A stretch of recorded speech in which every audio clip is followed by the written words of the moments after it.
les choses les plus insignifiantes qui détruisent toute une apogée. Dans un monde post-apocalyptique, les seuls survivants sont dans une barque qui vogue dans un océan sans fin. La nature humaine étant socialement programmée pour se classifier, la barque se stratifia en 3 sociétés. La classe supérieure, constituée d'intellectuels et d'aristocrates.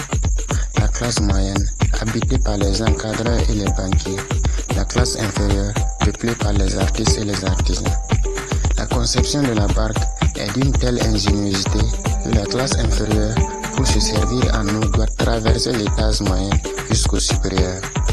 Un jour, l'un d'eux, oui, le moins natif, soumit une idée qui allait marquer la vie de ce monde à jamais. C'est souvent les choses les plus insignifiantes qui détruisent toute une apogée. Chers camarades, les dit-il, pourquoi tant d'efforts pour aller chercher de l'eau au sommet, alors que nous pouvons, par un simple orifice, recueillir tout l'eau nécessaire à notre besoin ici même. C'est souvent les choses les plus insignifiantes qui détruisent toute une apogée. L'opinion est soumise à l'étage moyen. Nous sommes des enseignants, des économistes. Nous nous occupons des tâches de nature nécessaires. Les causettes futiles de la classe inférieure nous sont peu utiles.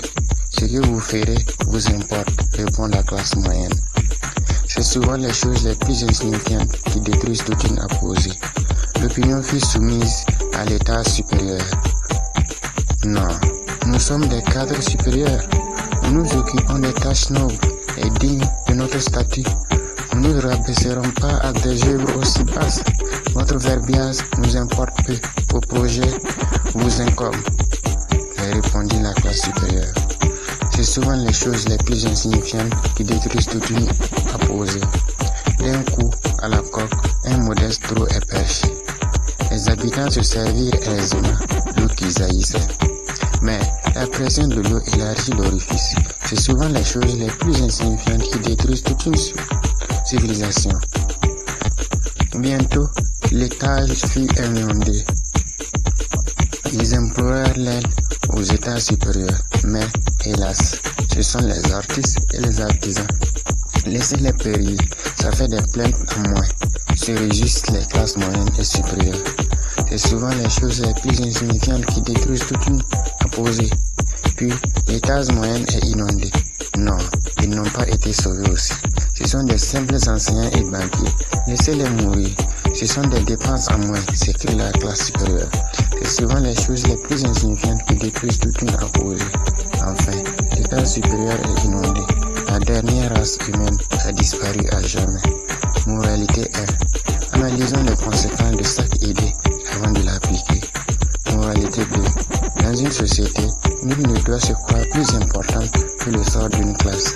Quand on refuse d'écouter les plaintes et les douleurs des autres, on sombre avec eux. Moralité 3. Venons au secours de nos semblables.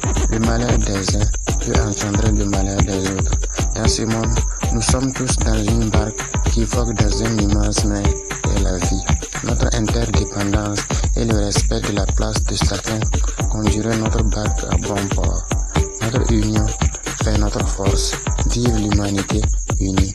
Un monde sans guerre est possible.